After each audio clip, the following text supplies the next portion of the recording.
Hai Kak Anggi. Hai, gue sendirian banget nih hari ini. Iya, Kak Ipe kemana? Haifa di mana ya? Katanya sih lagi ada urusan. Jadi hari ini gue sendirian. Ya udah nggak apa-apa. Ya nggak apa-apa lah ya. BTW, kemarin Anggi dengar nggak berita tentang Deddy Corbuzier? Deddy Corbuzier yang 3, 2, 1 close the door? Iya, yang mentalis itu loh. Iya ya. Dia ngundang siapa lagi di podcastnya bikin rame-rame? Nggak tahu sih, cuma tadi lagi rame-rame gue tahu. soal dia diangkat jadi TNI atau apa, masih ingat nggak Kak Anggi? Pangkat tituler, letnan kolonel pangkat tituler itu, Betul angkatan sekali. darat. Oke, kita mau bahas itu ya? Iya. Oke, boleh. Jadi, Deddy Corbuzier baru banget nih tanggal 9 Desember kemarin posting di sosial medianya kalau dia baru diangkat jadi letnan kolonel tituler angkatan darat. Pakai baju TNI gitu. Nah, ini tuh jadi rame banget dibahas sama publik, dapat juga kritik dari pengamat militer, dapat juga obrolan-obrolan letnan kolonel tituler ini kenapa ditujukan kepada Deddy Corbuzier. Oh iya, Intinya sih kenapa gitu. memangnya? Jadi gini, katanya sih kalau versinya pangkat titulernya Letnan Kolonel 2 pangkat titulernya si Deddy Corbuzier ini kan diberikan oleh Pak Menteri Pertahanan Pak Prabowo Subianto.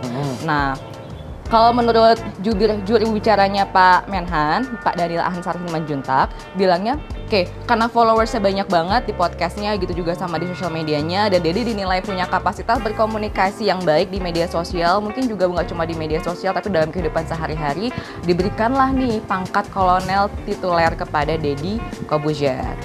Overall, sudah ditunjuk. Dan Deddy Corbuzier katanya kalau pangkat tituler itu kan bisa tidak menerima gaji tapi menerima tunjangan. Nah, kalau Deddy bilangnya tidak akan mengambil sepeser pun tunjangannya dia gitu.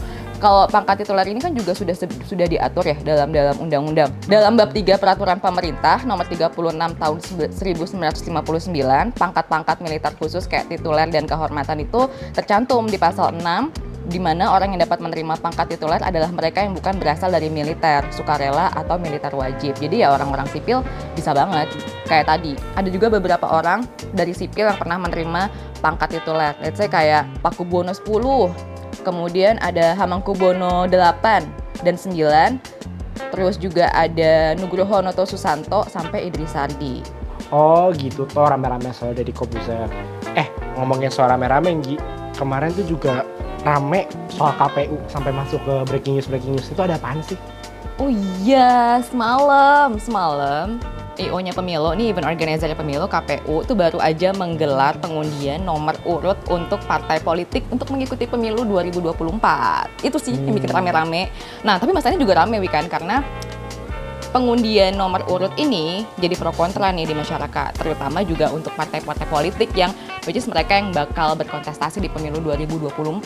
Kenapa ini jadi rame banget? Karena di aturan Undang-Undang nomor 1 tahun 2022, partai peserta pemilu nanti yang akan berkontestasi di pemilu 2024, mereka boleh menggunakan nomor urut pada pemilu 2019.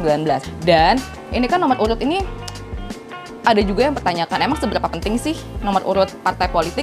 Ya banyak yang menilai penting banget. Makanya ini tuh rame banget nih pengundian nomor urut. Karena banyak yang bilang nomor urut ini menentukan keberuntungan di pemilu 2024 gitu. Terus ada juga selain keberuntungan menganggap bahwa nomor urut ini bakal jadi nomor urut. Kan kalau misalnya lo ngeliat kertas pemilu nih banyak nih nomor mata tuh ketika melihat gambar-gambar partai kan pasti tertuju kayak dari atas dulu dong. Kalau nggak salah, kemarin PDIP itu menggunakan nomor urut 3. Dia masih menggunakan nomor urut lama. Jadi kalau misalkan nomor urut 3, lebih gampang kali ya kampanyenya bisa begini atau begini. Oh iya, Iya dulu waktu kampanye tahun lalu kita sering tuh tangan-tangannya kayak gitu-gitu kan, Iya rame-rame. kan? Oh iya.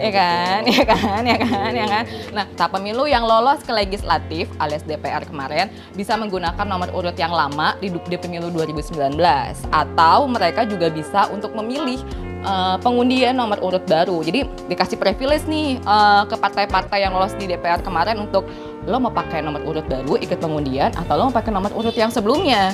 Nah, akhirnya dari 17 partai politik yang bakal ikut kontestasi pemilu di 2024, 8 partai politik memilih untuk menggunakan nomor urut lama. Sisanya ya mereka harus menggunakan nomor urut baru ikut pengundian. Jadi perhatian buat partai baru kayak let's say Gelora yang baru yang 2024 nanti bakal untuk pertama kalinya ngikutin pemilu gitu. Bung Fahri Hamzah tuh bilangnya menilai bahwa itu diskriminasi. Karena menurut Bang Fahri Hamzah, partai new player kayak partainya itu Gelora nggak punya akses buat dapat semua nomor since kemungkinan udah kelok sama partai lain.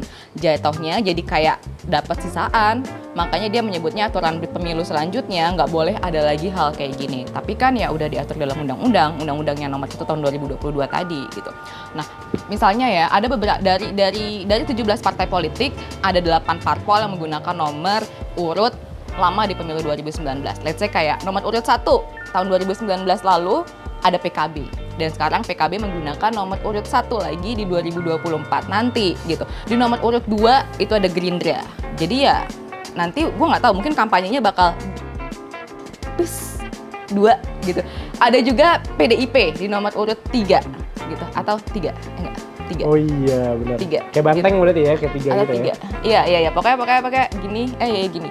Di nomor urut 4 ada Golkar. Nah, di nomor urut 5 ada Nasdem. Di nomor urut 6 ada Partai Buruh. Terus partainya Bang Fahri Hamzah yang merupakan newcomer di pemilu 2024 ada di nomor urut 7. Ada salah satu partai P3, Partai Persatuan Pembangunan. Itu ada di nomor urut 17. Komentar-komentar soal nomor urut parpol ini sebenarnya bukan cuma datang dari partai newcomer kayak Gelora Bang Fahri Hamzah, tapi juga datang dari salah satu anggota parpolnya P3, Bang Asrul Sani. Jadi Bang Asrul Sani tuh kemarin sempat bilang kalau seandainya nomor 10 yang menjadi nomor urut partai politik P3 di pemilu 2019 itu nomor urutnya bisa dibilang membawa sial. Itu versinya Bang Asrul Sani gitu. Tapi dengan nomor urut yang sekarang, nomor 17, yang bakal digunakan untuk kontestasi pemilu di 2024 nanti, ini katanya bisa jadi keberuntungan. Kenapa? Kalau versinya Bang Asrul Sani ini lagi-lagi bilangnya nomor 17 itu sesuai dengan tanggal kemerdekaan Republik Indonesia, tanggal 17, dan sesuai dengan jumlah rakaat sholat. Nah, dari tadi kan kita 2 berita lokal nih ya. Gitu. Kalau mancanegara ada nggak? Mancanegara sebenarnya sih ada yang rame kayak misalkan hukuman mati di Iran udah ada 2 orang yang dihukum mati digantung, tapi kayaknya kalau ngomongin itu minggu depan kali ya. Sama bareng-bareng sama high five berarti ya? Iya, biar enak ngobrolnya. Oke, jadi sampai ketemu di episode minggu depan. Bye bye.